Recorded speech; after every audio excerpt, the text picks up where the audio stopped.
I've been quiet about this for a while, and you probably noticed that I'm not posting that much on social media. If you're following me on Instagram or on here on YouTube, I've been quiet. The shift is that I'm no longer posting those videos where I was teaching you, stop making this grammar mistake, or do this to sound like a native, or native speakers don't speak like this type of videos.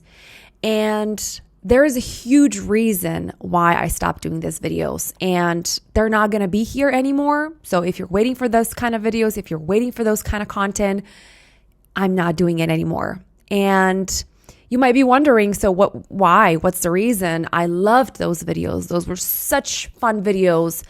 The truth is that I realized that I was chasing something that didn't align with my mission. I was chasing the algorithm, the likes, the comments. It gave me a huge boost in, my confidence, but it's not something that I'm here for. In the end, it left me feeling very disconnected from what I'm supposed to be doing. And today I'm going to be talking about exactly what is the speak like a native mindset and why I've let go of that style and why you should let go of that mindset. And we're just going to be talking about everything. I'm going to be brutally honest with you guys. So I highly encourage you to stay until the end. I just want to let you know that I have 2 huge pages of notes. This is not a scripted video. I'm just going to be speaking as I'm thinking because I feel like a lot of things needs to come out of me. So yeah, stay until the end and let's get started. Before I get started with anything else, you're probably here because you saw the headline and you got triggered, or you do believe this is true, or you don't believe this is true, but you want to hear a perspective. So let's get straight into it. So what is the problem with the speak like a native mindset? The first question that I would ask myself is, what is actually speak like a native? What do you want when you say, I want to speak like a native? So I need you to think about this for a second and just think, what is that? So is it how I want to sound? Is it my accent? Is it my pronunciation, my vocabulary? I want to have a vocabulary of a native speaker. Is it the perfect grammar? What is it? What does that mean to you? Or even when you say, I want to become fluent in English, that to me equals, I want to be perfect. So what is the reason behind that? I want to be like a native speaker. I want to speak like a native speaker. Or is it something that nobody can define? Now, here's what I've learned. I've learned that this is a trap. It's a dangerous, very dangerous trap. And I know this because I fell into this trap myself. When I first started learning English, I thought that, I was admiring all of these native speakers and how they were speaking. And I thought that the key to become like them and to be more like them is to sound like them. I thought that this is the only way that I'm going to get accepted, that I'm going to be good enough. Finally, if I just reach that level, I'm going to be good enough. People are going to respect me. They're going to comment on how I sound, and this will boost my ego and all of these things, which is exactly what happened. For such a long time, and I'm talking about years, guys, such a long time, I've been striving and I've been doing everything I can to sound like a native speaker. And when somebody would comment, oh, where are you from? You have an accent.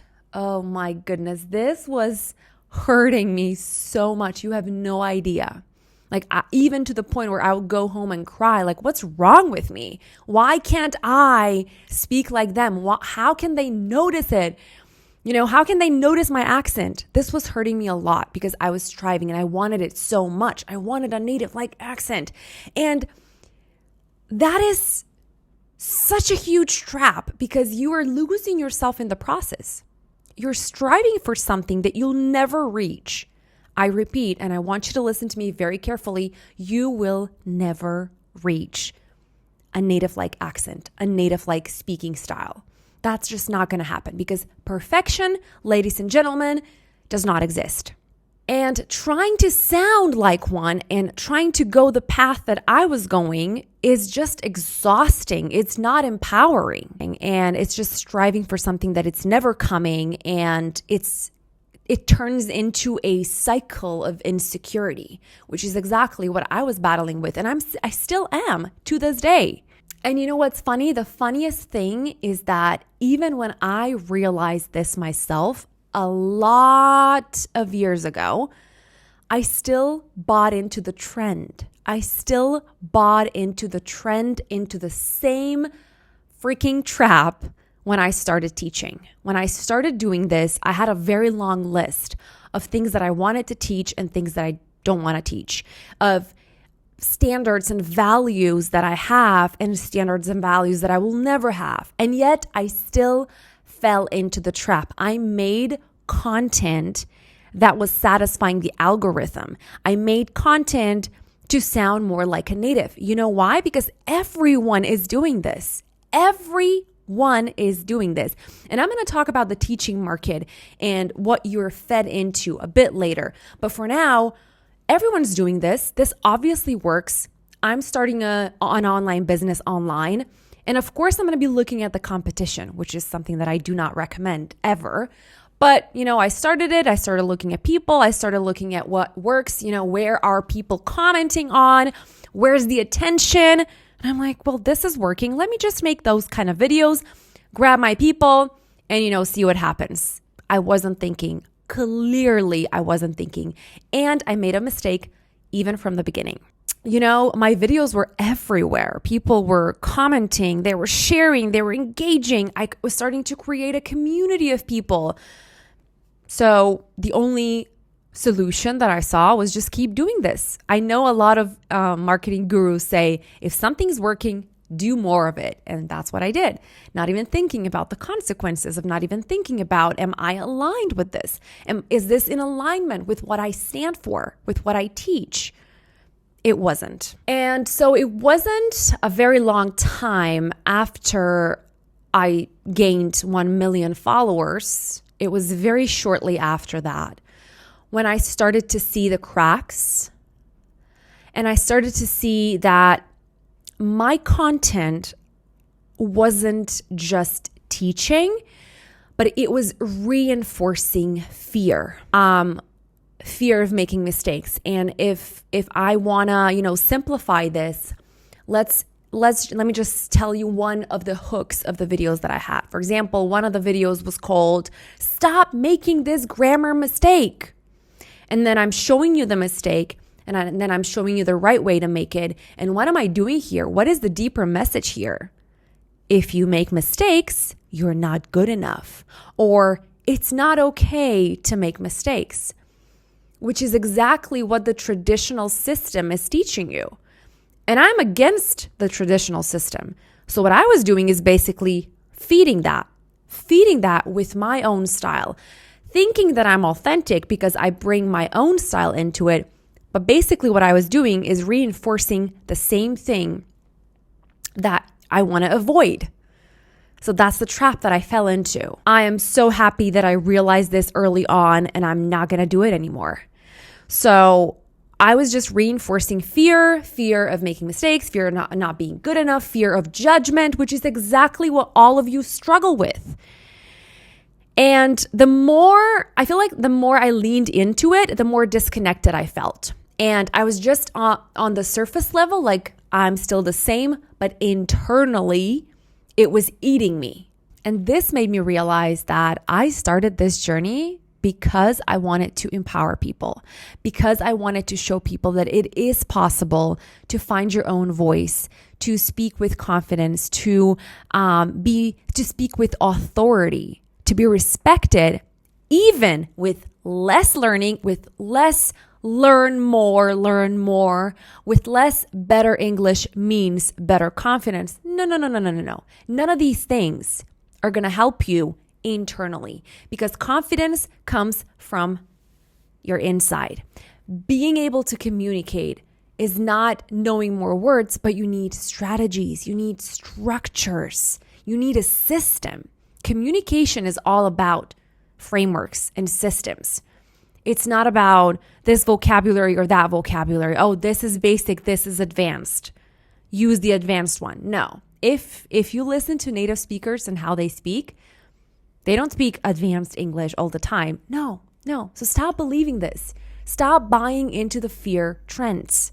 And when I realize that I'm not being authentic, that I'm misaligned with what I'm here to do, that I'm just creating fear-driven content instead of empowering-driven content, I said, enough is enough. I'm pivoting. I'm just going to start all over, and I'm going to show up as the best, highest version of myself, because that's what you need. Nobody is doing that here. Everyone is just the same. And this is not what I'm here for. I am not going to feed you fear in a world that all we have right now, all we're being fed is fear. I'm not going to be part of it anymore. From now on, what you're going to see is something completely different. So from the beginning of 2024, I decided to kind of silently start working with my aligned mission and with what I'm aligned with. And I started working with clients one-on-one and with clients in small groups. It was unbelievable for me and for them to see that they were able to see massive changes in how they communicate and how they show up within the first weeks. And let me tell you, we weren't focusing on English at all. At all.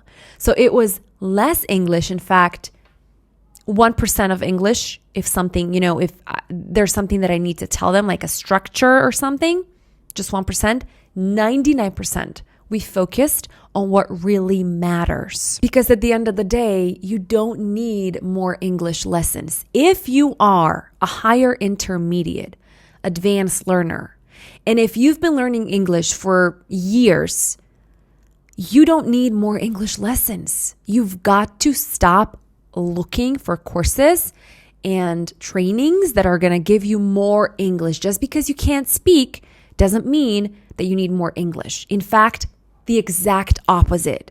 So you need structures, frameworks, communication tools. That's going to help you. And you do need to work on your psychological blocks, which we all have. We all have. That fear that you've been feeding yourself with, that's what you need to address. And that's what I can help you with. So please just think about this from today on. What is it really that you need? If you come to me and you tell me, I just get blocked, I don't know what's going on, I need more words because I forget words. We sit down, we talk a little bit, I coach you through some questions, and you realize that you don't need more words. No. You already have everything inside of you because you've been learning English for such a long time. So those words are somewhere here, but you've got a lot of dust that you need to clean first. And you've got to do the activation work. You've got to activate everything that you've been learning passively, which is the traditional method of learning. You need to put it up front. And this is what you need to do. You don't need more. You just need strategic ways of improvement. And once I've aligned with this pivot, and once I finally got it, and once I went back into my journey and realized, okay, well, this is actually what happened to me and how it helped me. Once I started learning strategies and frameworks and ways to communicate and body language and tone of voice, all of these things that nobody teaches you, that's when everything changed for me. And that's when now everything's going to change for you. Because you don't want to learn things surface level. You don't want that. If it's surface level, it means you're going to reach a certain point, which is exactly what the traditional system teaches you. You're going to learn the technical skills and then you're going to stop. Traditional systems, traditional courses, all of these CEFR things, like the levels, B1, B2, C1, blah, blah, blah, all of that in the past, guys. That's traditional. That's rigid. That keeps you stuck. It doesn't prepare you for the real world. It doesn't prepare you for real life, for when you're under pressure, for when you have to present in front of a meeting. No, it does not prepare you for that. It's supposed to keep you like this, stuck. One more thing that I wanted to talk about is the teaching market today and what we're seeing in the language learning industry. And is something that I'm actually scared of now that I'm like looking at zoomed out from a distance. You will see the same patterns that I fell into, like viral videos, viral headlines, like stop doing this. This is ruining your English. Or if you don't speak like a native speaker, oopsie, you're not good enough. Or native speakers never say these things. Or if you want to be fluent, you've got to speak like a native speaker, or get fluent in 30 days. I can keep on going and going, but you get the point. All that this is doing is feeding you fear. And to the point that this becomes your subconscious pattern and it becomes your way of thinking. So that's your belief. And it's very hard to change your beliefs. Trust me, I know. So I just want you to zoom out a little bit and see what you're consuming. What we see in the teaching market today is it's overcrowded with the same type of content, with the same patterns that are here to feed you fear. Because you're going to click on that headline. Yeah, that's marketing. If the headline is catchy enough, you're going to click on the headline. You're going to watch the video until the end. And how are you going to feel afterwards? That's my question. I want you to consume content that makes you feel good. Please, in 2025, do this. If you don't feel good, if you're like, oh yes, I make these mistakes. Oh no. Oh no. If that's how you feel afterwards, do not consume that type of content. You need to feel empowered. That's the only way that you're going to open up your eyes and talk to yourself and see that it's so much easier when you're not into the same machine, into the same pattern. I don't have anything against those creators. I know marketing. I know what works. I know headlines. I'm just saying I'm not going to be part of it anymore. You can't become confident if you simply keep learning. And the fastest way to become confident is to change your mindset, to change your belief system, to change your thinking, to be open to a different way of learning, which is exactly what I'm here for. Because if you keep yourself into the same loop, as I said, it's subconscious. It dictates your actions. It dictates how you think. If you keep being in the same fear-based mindset and this loop that, is just operating within you, that's going to lead you to stagnation. And you don't want to be in stagnation. I promise you don't want to be in this state. There's no growth here. But if you start to challenge your beliefs, to challenge your brain, that is going to lead naturally to you taking action and to having growth. So what you will see here and everywhere in social media that I'm posting from now on is not tips and tricks, not educational stuff you can learn on ChatGPT. We're not doing that anymore. That's in the past. We're doing things differently in 2025, and you're going to learn strategies that work for communication. You're going to learn mindset shift. How do you challenge those beliefs? You are going to learn empowering things that you can do yourself at home, or you can come to me and we can do them together. And you're simply going to learn how to be the best version of you so that you can show up in your communication as the best version of you. So if this sounds fun, I highly encourage you to stay here, give me a follow, send me a message, tell me what's your biggest problem, comment down below, and let's connect. I'll be here waiting for your comments. And until the next video, don't forget to stay zen, and I'll see you in the next one. Bye.